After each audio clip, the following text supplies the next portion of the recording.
welcome to the launch of Chambers UK 2026. I'm excited to be here today with Carly Cheeseman of Allergy Therapeutics and Alison Freshwater of Aberdeen Investments. Our rankings are designed primarily for in-house counsel to help them choose the best external legal provider for when it really matters. So it's fantastic to be able to discuss what life is like for in-house counsel right now with two lawyers who live it every day. Chambers enjoys unprecedented engagement with the legal markets. Across our guides, law firms provide us with over 61,000 submissions annually. We conduct over 90,000 interviews with clients and lawyers and supplement that with over 260,000 client surveys. Companies and private individuals looking for a law firm will find what they need in our latest UK guide. We curate no fewer than 595 tables, ranking the best and very best law firms and lawyers in areas as diverse as tax, intellectual property, personal injury, and many others. These rankings cover locations all around the country, including Scotland, Wales, and Northern Ireland. I could list a lot of big numbers about the depth of our research, but three figures really stand out. The first one is 13,000. That's the number of telephone interviews the UK team carried out with lawyers, their clients, and other market sources. We augmented those interviews with over 50,000 survey responses, meaning that the two UK guides are underpinned by well over 60,000 interactions with the market. The second figure is 565. That's the number of women who were added to the rankings this year, bringing their grand total up to just shy of 6,000. And the third number that really stands out is 1,344.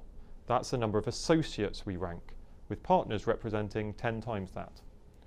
And there are thousands of lawyers waiting in the wings, who we are monitoring closely for signs that they have met the extremely high bar to a ranking that Chambers applies.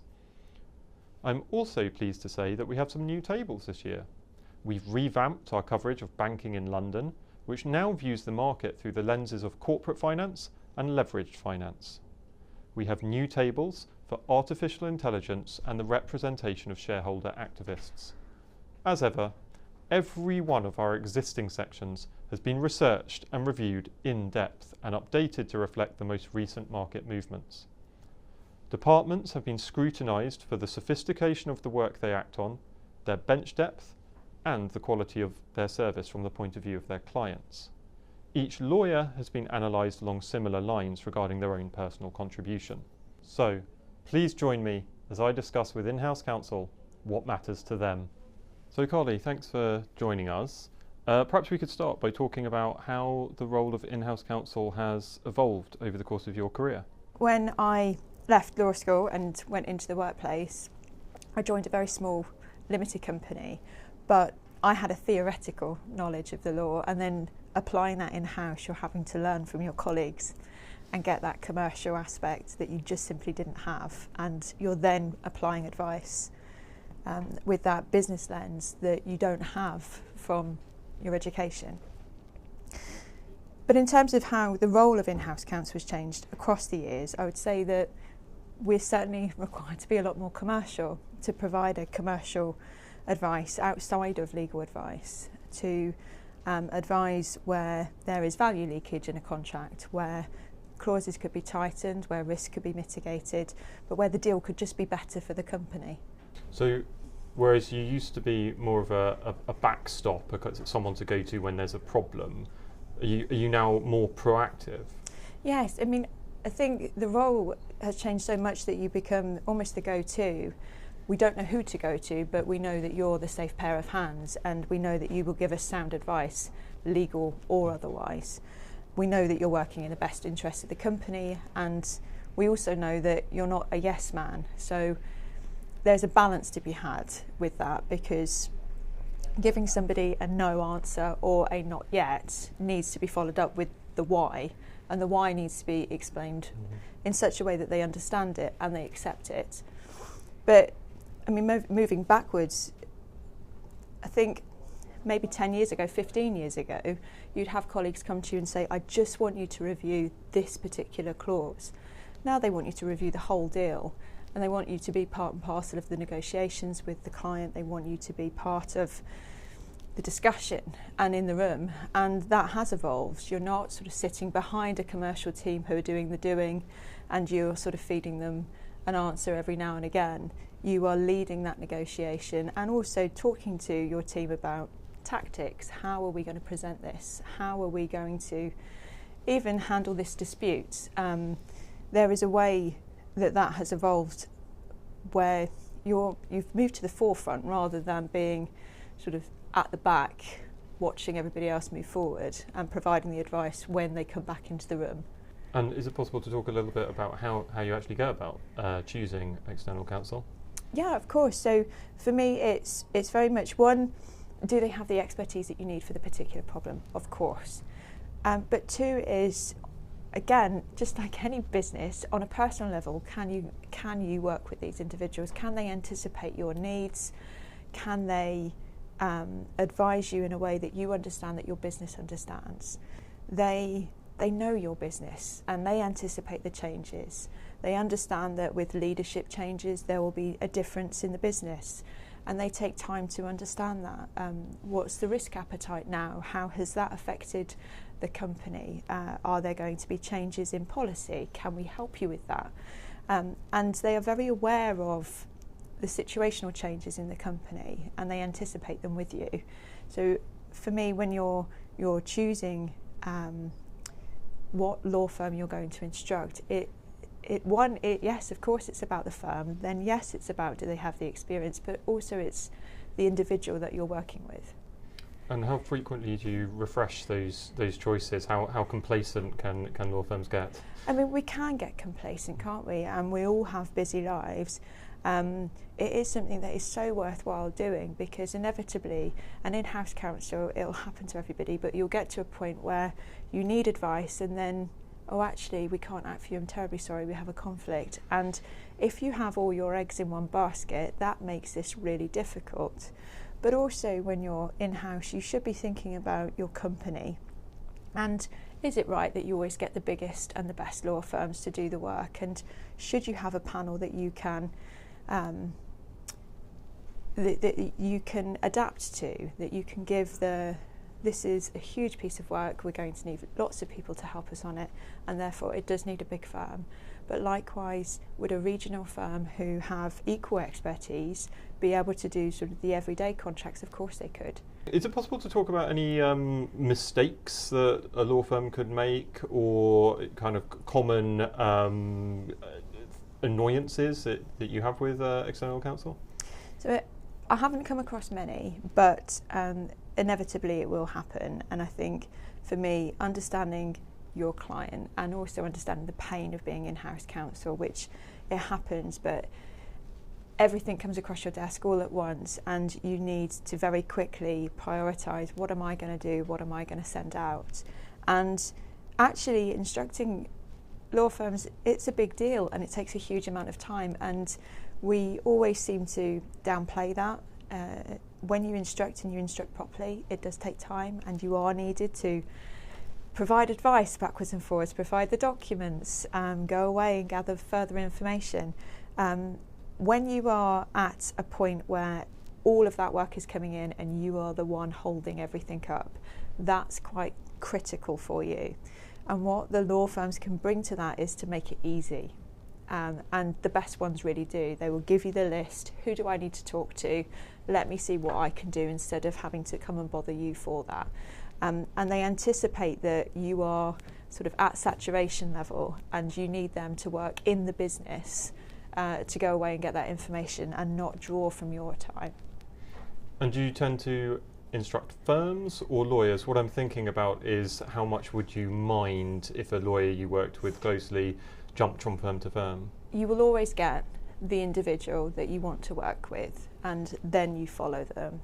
And I don't think then there is because you're talking about the individual and how they know your company and how they know you and how you work, of course there is then this loyalty to that individual. But there are also loyalties to firms, firms who have just breadth, they can advise you in a number of different areas across different jurisdictions, and there is an ease with that. And that's not to say that you choose a firm for ease, but there is, coming back to the panel law firms, there is a need to have those at your disposal. And to what extent would you say there's a correlation between price and quality? That's a difficult question because we have regional firms who are at a different place in their personal lives. So we have regional firms who were partners at big law firms. They have huge experience, presidents of regional law societies, and they have set up on their own. And so I think there is a duty on you as in-house counsel to do your due diligence on them just as much as they do their due diligence on you. Who are you instructing? And don't just discount a law firm because they're not well known to you or because they're regional. Actually, those law firms have just as much experience if you care to know them. But presumably there are some instances where you might have to instruct a big city firm? Oh, absolutely. Of course, you're going to have issues where you need it turned around immediately, yesterday. You're also going to have events where you need multiple jurisdictions advice, you need different aspects, regulatory, GMP, IP, commercial contracts, as well as that corporate, and inevitably the big firms have that and they can offer that, and smaller firms just simply don't have that breadth. That's not to say that you discount them on every problem, but certainly when you need something urgently, then that's where they really come into play. Of course. And speaking of evolving landscapes, obviously DEI and ESG is something that's permanently evolving. As an in-house counsel, how do you think about DEI and ESG and how do you monitor it? Yeah, I mean, I think it's one of those really broad topics. If I think back even 5 years ago, how I would think about diversity would be really, I suppose, narrow: age, ethnicity, gender. Whereas now we think, or I think, about diversity much broader. People are defined by where they grew up, what school they went to. It takes a village to raise a child, so you're naturally imprinted on by everybody that you touch and your experiences. We see differences in people who have worked only in large organisations with lots of cash to people who have had the experience of a company going through financial troubles in a small environment where you have to wear a number of hats. If I think about our board of directors, we have board members who saw Neil Armstrong land on the moon and lived in a world where women couldn't have bank accounts. But we also have board directors who never knew that, never experienced that world, and inevitably that brings a diversity of thought that wouldn't otherwise be there. So when we think about diversity, it's so much broader. It is everything that you go through in your life and you experience, and how you then bring it into your advice. And do you apply those standards to external providers as well, like law firms and others? Yeah, I mean, going back to the law firms and how they can utilise and leverage their diversity, if they have lots of different clients who are going through, I don't know, M&A, or they are going through an insolvency situation, or their clinical trial has failed, this is experience that they can draw from. It makes their thought process more diverse because they are then interacting with individuals who are going through a state of mind, who are working through a problem or getting a great result, and that enriches their advice. So with the G in ESG being governance, how does that work? The legal team oversees everything from the annual report to how, particularly as the company secretary, how our board meetings are organised. In terms of governance, governance captures everything. So I think when we talk about ESG, we talk about them traditionally separately, and they're not, they overlap completely. The governance aspect is in everything. We have disclosures to make about how we engage with our stakeholders and how we engage with our employees. To do that, we need to talk about the social aspect. We have disclosures that we must make about the environment. To do that, we have to be great at the E. So in terms of corporate governance and how we do it in-house, it's embedded. It becomes part of your everyday life, and when you are negotiating contracts, you think about your board approvals, you think about how are the board going to decide with a view of their stakeholders that this is a really good deal and this is one that they should enter into. So the governance becomes ingrained in everything that you do, and because of that you end up adding value to the E and to the S and seeing it in a much broader way. Now let's hear from Alison Freshwater to get a perspective from the financial services industry. So Alison, thank you for joining us. Perhaps we could start by talking about how the role of in-house counsel has evolved over the course of your career. Yeah, of course, and thank you for having me. It's a pleasure to be here. So my career has been a career of almost exactly two halves. So I started off in private practice in a global law firm as a banking lawyer, which I did for almost a decade. And then 10 years ago, I moved in-house. So I have, I suppose, seen both sides of the profession. And during my 10 years at Aberdeen Investments, I have seen quite a lot of change as well.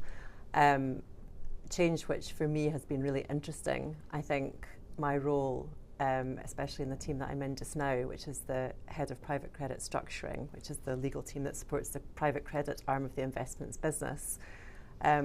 We are very strategic. Our role is to sit embedded in the investment front office and to support the business and commercial strategy of the private credit business.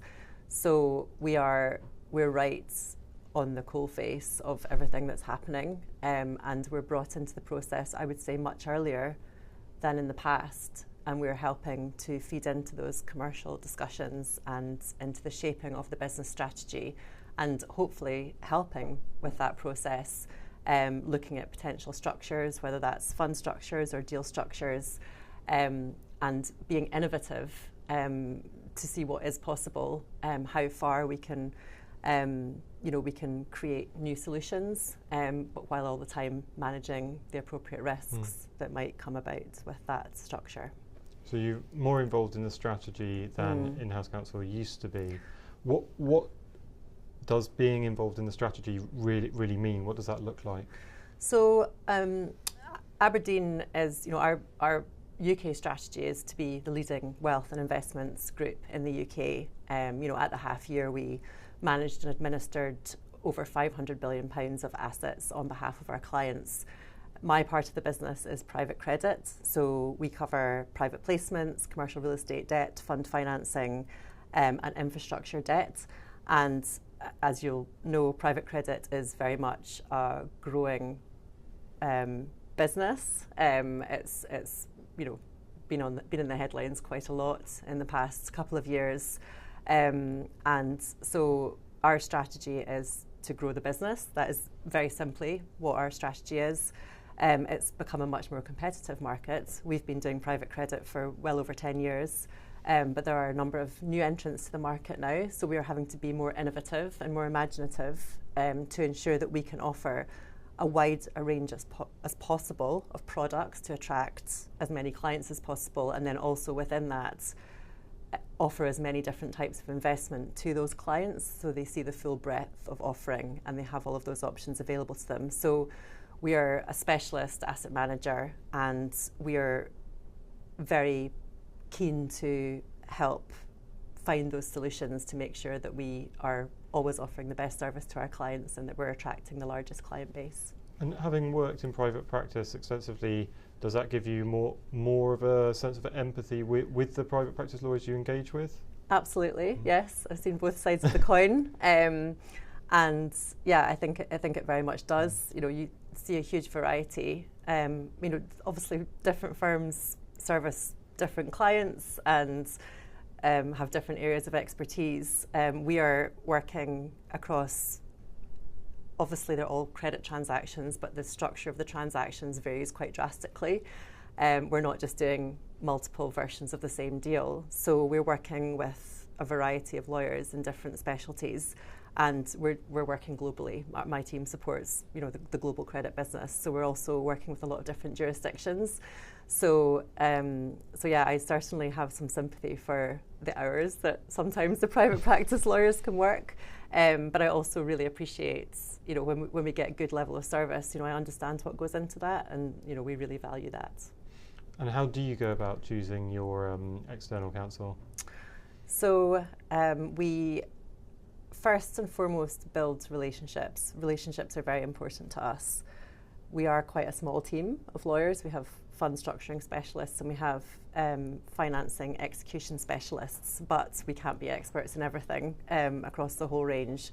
So first and foremost, we build relationships with key firms that we feel can offer us consistent service across the spectrum, across the specialties, and crucially across the different jurisdictions as well, so that once we have that relationship and they've invested time in getting to know us, we can, that becomes scalable across different offices and different teams. So that's really important to us. And then in terms of specialties, really bespoke niche subjects, obviously we look first to our partner firms, but often we'll be doing something that we haven't done before and we might need a different type of specialism. And then we would, look at perhaps your own guide or similar to see, who is prominent in the market, who's been recommended. It's very important to us that there's a track record and that there's a client base with good experience already when we're going in there to work with a firm, because we don't necessarily have, a huge amount of time on some of these transactions. Is it more difficult when it involves jurisdictions that you're less familiar with? It can be. I think, another thing that's happened over the past 20 years is the, massive globalization of law firms. We're very fortunate that we can often use one firm across a number of jurisdictions. And where we can't do that, we will often find that our firms that we use have key partners in various jurisdictions. So where we can get that recommendation and we know that their relationship works really well in a deal, then we will try and pursue that. But yeah, that's our first port of call, and then thereafter we would potentially look wider. And how could a firm retain your loyalty? So, in terms of the positives, we really appreciate it when a firm invests time in getting to know us and offers that continuity of service, so that we can go to them and they almost immediately know what we need without us having to re-explain it every time. In terms of negatives, I think for us the most difficult thing is when we get surprises on the fees. We're always trying to manage the fee for the benefit of our clients to make sure that they're getting the best value possible. We don't by any means always go with the cheapest firm. We are looking to optimize value. There has to be quality there as well. And we really appreciate good service from our lawyers, and we know that often the scope will change, but where that happens, a continuous update of what's happening with fees and a discussion about that is really helpful to us, because then we can manage the messaging to our clients or whoever is paying the bill at the end of the day. And in the last few years it feels like there's been a huge number of moves. Lawyers seem to constantly be moving from one firm to another. Does that ever cause you any problems? I think, as I said, we do value the continuous relationship, but we are also always looking for the best quality advice for our clients. So in an arena where there are few specialists, if it's quite a niche subject, then we would potentially follow a really good lawyer from one firm to another. But where possible, we do try and stay within the firms that we already have a relationship with. But it really does vary from deal to deal. And the nature of my work on the transactional side of the financing deals is that sometimes we have counsel appointed for us. So that's really interesting. We're kind of doing a mixture of choosing and appointing our own counsel and working with counsel that have perhaps been appointed for a group of note holders or lenders collectively. So it's really interesting. We get to see a really wide breadth of law firms day to day in our job, which is really interesting. Now, one of the things that everyone's been talking about for the last year or so is AI, and almost every lawyer has an opinion on to what extent it could be transformative for them. How are you using AI, and do you think it will be transformative for you? Absolutely. We are definitely embracing it at Aberdeen Investments. There has been quite a big initiative over the last few months to roll out tools and, most importantly, give us training in how to use it. We have seen it being used extensively by our partner law firms. They were obviously very far ahead of the curve, and we've actually really appreciated some of the intel that we've had from them around the tools that they've been using and how they've used it. We are definitely seeing big benefits in the administrative tasks that take a lot of time where we can't add as much value, but probably less of use in the near term for the more bespoke part of our job, which is finding the solutions and building bespoke structures. So it's a bit of a balance, but every month it feels like we can derive more benefit from it. And I think the more we use it, the more we'll see those time savings, which will free up more time for the bespoke work where we can really add value for our clients. And presumably if it's making law firms more efficient, passing on all the savings to you, right? Absolutely. Well, same thing for them. Yeah, absolutely. They can spend the time. I mean, they do tell us that they still do have to manually check things, but there's, and I think for documents which follow a relatively standard format, for example, a commercial property lease, there are huge benefits because the information is collated, and although it's still checked by the partner law firm, they haven't had to do that collation, and just anything where the gathering of data is, a time-intensive task. That's great for us because it means the lawyers that we're engaging are actually spending their time analysing the data rather than just collating it, and that's where we're going to get a deeper level of diligence for the same fee potentially. So yeah, it's exciting. I don't think it's going to replace the lawyers yet. I think there's so much that we get in the service from our law firms which is too nuanced for the AI to do just now, but to the extent it can take up some of those time-heavy tasks to free up capability to do more bespoke work, that's great for us. And of course, this is freeing you up to focus on the strategy, which, as we said at the start, you're spending more and more time on. Yeah, absolutely. We need to stay competitive. Private credit is a really competitive market, and we need to be able to be innovative so that we have as wide a range as possible of products that our clients will be interested in investing in. And clients are also very knowledgeable themselves. We're seeing, huge levels of expertise within our client base. We're often investing on behalf of pension funds or insurance companies, and they hear about products in the markets and they would like to explore them further, and we need to be always ready to be nimble to help explore those products with them and to structure a way for them to invest into that product if they would like to. That's really interesting.